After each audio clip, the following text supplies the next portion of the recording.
UP triple SC के तहत आयोजित की गई वीडियो री एग्ज़ाम भर्ती परीक्षा के संदर्भ में लगातार आप सभी के कमेंट आ रहे थे कि आखिरकार आज जो दोनों शिफ्ट का एग्ज़ाम हुआ है उसमें हमारे जो संभावित कट ऑफ है वो कितनी रह सकती है।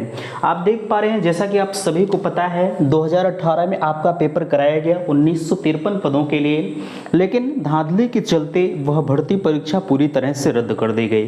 तो 2018 से इंतज़ार करते करते आज वह इंतजार की घड़ी आपकी समाप्त हुई। दो शिफ्ट यानी 26 जून आज के दोनों शिफ्ट का पेपर जो है पूरी तरह से सकुशल संपन्न करा लिया गया है। अभी कल आपके दो शिफ्ट का एग्जाम यानी 27 तारीख वाला बचा हुआ है। आप देख पा रहे हैं जब से आपके एग्जाम हुए हैं तब से आपके कमेंट आ रहे थे, कॉल्स आ रहे थे कि भैया अब हमारी कट ऑफ कितनी जा सकती है।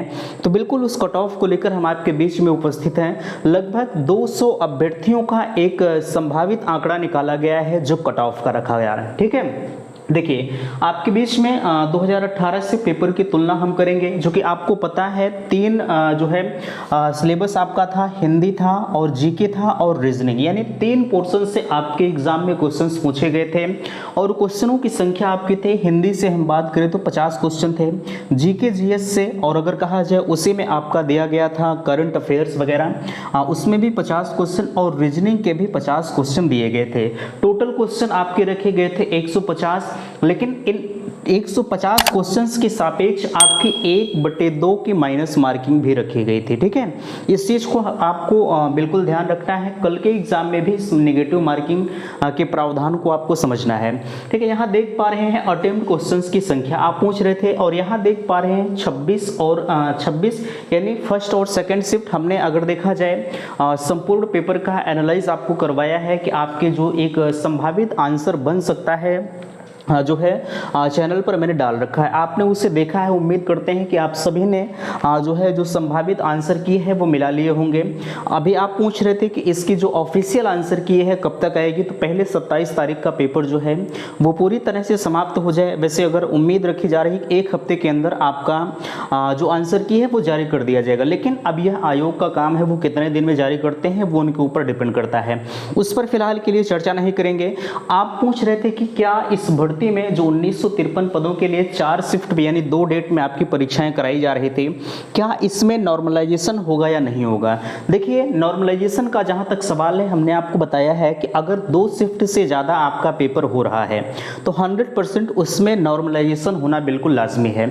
आप कह रहे थे नॉर्मलाइजेशन में कितने क्वेश्चंस का अंतर देखने को मिल सकता है, तो देखिए नॉर्मलाइजेशन में जहां तक सवाल है आज के जो पेपर को देखा जाए तो कम से कम 3 से 4 नंबर लोग बता रहे हैं, लेकिन 3 से 4 नंबर का जो नॉर्मलाइजेशन की प्रक्रिया है वह आपके बीच में नहीं होगी। 2 नंबर का डिफरेंस आपको देखने को मिल सकता है, लेकिन ध्यान रखिएगा ये 2 नंबर की बातें आपको बताई जा रही हैं, ये भी एक संभावित है। ठीक है, फैक्ट आपको आयोग के द्वारा ही पता चलेगा, लेकिन जहां तक मैं जो है यह मानकर चलिएगा कि 80% मैं दावा करता हूं कि आप ध्यान रखिएगा कि आपके जो चांसेस हैं नॉर्मलाइजेशन के आपके वही रहेंगे। ठीक है, चलिए यहाँ देख पा रहे हैं आप, अगर हम बात करें क्वेश्चन अटेम्प्ट की, लोग कितने क्वेश्चन अटेम्प्ट करके आए हैं। जैसे हिंदी की हम अगर बात करते हैं, यहाँ देख पा रहे हैं 50 क्वेश्चन की श्रृंखला तीनों की रखी गई थी, हिंदी था, जीके था और रीजनिंग था। ठीक है, यहाँ अगर हम बात करते हैं, अगर आप जो है 50 क्वेश्चंस में से हिंदी अगर देखा जाए तो आपने अगर अच्छी तरह से पढ़ा रहा होगा तो यह मानकर चलिएगा कि अभी हमने भी आपके इस चैनल पर सॉल्व कराया है। 50 क्वेश्चंस में से कम आपने 42 क्वेश्चंस तो अटेम्प्ट किए होंगे। ठीक है, बिल्कुल अगर देखा जाए वर्णमाला से अधिकतर क्वेश्चन उसमें पूछे गए थे। आगे देख पा रहे हैं जीके जीएस की अगर हम बात करें, थोड़ा सा करंट अफेयर इसमें जो है वो टफ आपसे पूछा गया था। हम मानकर चलते हैं कि 50 क्वेश्चंस में से आपने 30 क्वेश्चन अटेम्प्ट किया है। देखिए एक चीज यहाँ होता है, सबके सब्जेक्ट थोड़े से अलग होते हैं। किसी के जो हिंदी है वो लगभग हम मानकर चलते हैं कि बहुत सारे अभ्यर्थी होंगे जो 46-47 को भी अटेम्प्ट किए होंगे, तो अगर वो जीके में थोड़ा सा और भी लो जाते हैं तब भी कोई दिक्कत नहीं है ना। और रीजनिंग का वही सवाल है। रीजनिंग में हम मानकर चलते हैं कि आप जो है 50 में से 41 क्वेश्चन अगर आपने अटेम्प्ट किया है तब भी आप एक बेहतर स्कोर की तरफ हैं। हम मानकर चलते हैं कि आप टोटल जो है 123 क्वेश्चंस को अटेम्प्ट किया है, लेकिन यहाँ नेगेटिव मार्किंग ऐसे वैसे अगर आपने 123 क्वेश्चंस को अटेम्प्ट किया है 150 क्वेश्चन में से, तो उम्मीद करते हैं यह जरूर कुछ न कुछ आपने उसमें गलतियां किया होगा। अब गलती आपने कितना किया है वह आपके ऊपर डिपेंड करता है, ठीक है। वैसे अब सवाल आता है कि अगर 123 क्वेश्चन आपने अटेम्प्ट कर दिया है तो 123 तो आपकी कट ऑफ बनेगी नहीं, 123 कट ऑफ बनना बिल्कुल जो है एक हाई लेवल तक पहुंचता है, ठीक है। इस चीज़ को आप ध्यान रखिएगा। और आगे अगर हम आपसे कहें, इतना चीज़ों को आप समझ गए होंगे, क्या आपने इतने क्वेश्चंस को अटेम्प्ट किया है कि नहीं किया है, प्लीज़ आप मुझे कमेंट सेक्शन में अवश्य बताएंगे। अब आप पूछ रहे थे, हमने आपको जैसा कि बता दिया था कि जो दो, अब ये तो आप देख रहे हैं अभी कट ऑफ पर हम आपके बीच में चर्चा नहीं किए हैं, लेकिन यह जो आपके बीच में आप पूछ रहे थे कि भैया ये 2018 से अगर इस पेपर आज के दोनों शिफ्ट की तुलना की जाए तो काफ़ी अगर देखा जाए तो 2018 से जो है इस बार का जो पेपर था वो थोड़ा सा टफ आया हुआ था। क्योंकि आपको पता है 2018 में क्या रहा होगा और आज क्या रहा होगा। आपको पता है आज आपके सोशल मीडिया कितना विस्तृत हो चुका है। लोग अगर बाहर नहीं पढ़ने के लिए जा पा रहे हैं इस समय, तो लोग ऑनलाइन कोचिंग से अपने तैयारी को बेहतर बना रहे हैं। ये चीज़ें आपको पता है। 2018 से आज तक बहुत सारे बदलाव हुए हैं। कंपटीशन का जो ज़माना है वो बिल्कुल हाई होता हुआ चला जा रहा है। इस वजह से जो कंपटीशन था वो इस बार थोड़ा सा जरूर टफ आया है, ठीक है। अच्छा, यहाँ आप पूछ रहे थे कि जो है हमने आपको, जैसा कि आप पूछेंगे कि भैया 2018 में हमारी कट ऑफ क्या रही होगी। देखिए, अगर 2018 में आपकी कट ऑफ पर हम चर्चा करें तो जो जनरल ओबीसी की जो लगभग कट ऑफ गई हुई थी वो 103 की कट ऑफ, 103 नंबर आपकी कट ऑफ गए थे। ये एकदम ऑफिशियल हम आपको बता रहे हैं, ठीक है। 103 या संभावित 104 गया हुआ था, बिल्कुल इस पर थोड़ा सा कंफ्यूजन है, बट 103 104 में से दोनों आंकड़े एक हैं, ठीक है।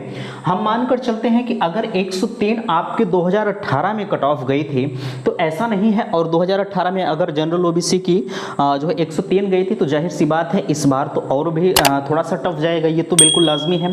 अब जो है सवाल उठता है कि इस बार हमारी कट ऑफ क्या रहेगी। देखिए, अगर हम मानकर चलते हैं कि आप इतने क्वेश्चंस को अटेम्प्ट किए हैं, अब इतने क्वेश्चन में कुछ आपके गलत हुए होंगे, गलत का जो नेगेटिव प्रावधान है, नेगेटिव मार्किंग का 1/2 वो लागू हो जाएगा, ठीक है। अगर आपने एक क्वेश्चन को सही किया, अगला क्वेश्चन गलत कर दिया तो 1 नंबर सही वाले में से कट जाएगा। ये आपको हमने पहले ही बता दिया था जब आपका एडमिट कार्ड रिलीज हुआ था तभी, ठीक है। इसलिए मैंने कहा था कि नेगेटिव मार्किंग की तरफ कदम भी मत रखिएगा, है ना। अगर आपने रखा है तो उसके जिम्मेदार आप खुद हैं। वैसे अगर आपने 123 क्वेश्चन अटेम्प्ट किया है तो कुछ ना कुछ 4-6 क्वेश्चन जरूर उसमें आपने तुक्का लगाया होगा। बहरहाल अगर आप थोड़ी सी समझदारी बढ़ते होंगे तो तुक्का नहीं लगाए होंगे। आगे हम यहाँ बात करते हैं जो जनरल की बातें हैं, जो जनरल के कट ऑफ पर आप चर्चा कर रहे थे, जो है कट ऑफ को लेकर। देखिए, अगर कट ऑफ का आपके बीच में चर्चा किया जाए तो फिलहाल के लिए जब कल का दोनों शिफ्ट का एग्जाम आपका हो जाएगा उसके बाद ही जो विस्तृत कट ऑफ होगी वो आपके बीच में बताई जाएगी। लेकिन आज जो आप आज के पेपर को देखते हुए जो आप कट ऑफ पूछ रहे थे कि आज हमारी कट ऑफ कितनी जा सकती है, वैसे अगर देखा जाए जो जनरल की कट ऑफ जाएगी, आपने देखा है कि यूपी ट्रिपल एससी की तरफ से कोई भी कट ऑफ जारी की जा रही है तो जनरल हुआ, ओबीसी हुआ, सबकी कट ऑफ एक समान ही रह जा रही है, ठीक है। बहुत ज़्यादा से ज़्यादा ओबीसी, एससी और एसटी में जो है 1 से 2 नंबर का डिफरेंस देखने को मिल रहा है। बाकी जो जनरल हो गए, जो ओबीसी हो गए, सबके लगभग जो है एक समान रह रही है। तो उसी को दृष्टिगत देखते हुए हम अगर बात करें जो जनरल ओबीसी की कट ऑफ आपकी जा सकती है वो लगभग यह मानकर चला जा रहा है कि 107 के आसपास में आपकी कट ऑफ रहने के चांसेस कहे जा रहे हैं जनरल और ओबीसी के, ठीक है। उसी के क्रम में अगर देखा जाए एससी और एसटी की, वैसे देखिए आज जो आपके बीच में कट ऑफ बताई जा रही है बिल्कुल जो है एक संभावित है। वैसे कल जब आपके दोनों टाइम के पेपर हो जाएंगे, दोनों मीटिंग के पेपर हो जाएंगे, तब चारों को एक जो है एक तरफ से मिलाकर बताया जाए कि आपकी जो संभावित कट ऑफ है वो कितनी जा सकती है। आपने आज के डेट में पूछा तो यह एक संभावित आपके बीच में बताई जा रही है। तो देखिए 107 जो जनरल और ओबीसी की हो गई। उसी के क्रम में अगर देखा जाए एससी और एसटी की हम बात करें तो लगभग यह मानकर चला जा रहा है कि जो एससी की कट ऑफ आपके बीच में जाएगी ज़्यादा से ज़्यादा 104 के आसपास में जा सकती है, और एसटी की हम बात करें तो 103 के आसपास में रह सकती है। एसटी की और भी कम जा सकती है, इसके पूरे चांसेस, क्योंकि आपने देखा यूपी ट्रिपल एससी एसटी की कट ऑफ बिल्कुल लोवेस्ट रख रहा है, ठीक है। तो एसटी की कट ऑफ जो हमने 103 बताया, 103 से और 100 भी रह सकती है, 99 भी हो सकती है, ठीक है, बिल्कुल अपर जा सकती है, जो है बिल्कुल लोवेस्ट जा सकती है, ठीक है। और यहाँ जो आप ईडब्ल्यूएस के बारे में पूछ रहे हैं तो ईडब्ल्यूएस लगभग यह मान कर चलिएगा कि 105 106 के आसपास में ईडब्ल्यूएस की कट ऑफ रहेगी, ठीक है। और नॉर्मलाइजेशन में जो आप पूछ रहे थे, नॉर्मलाइजेशन बिल्कुल 100% होगा।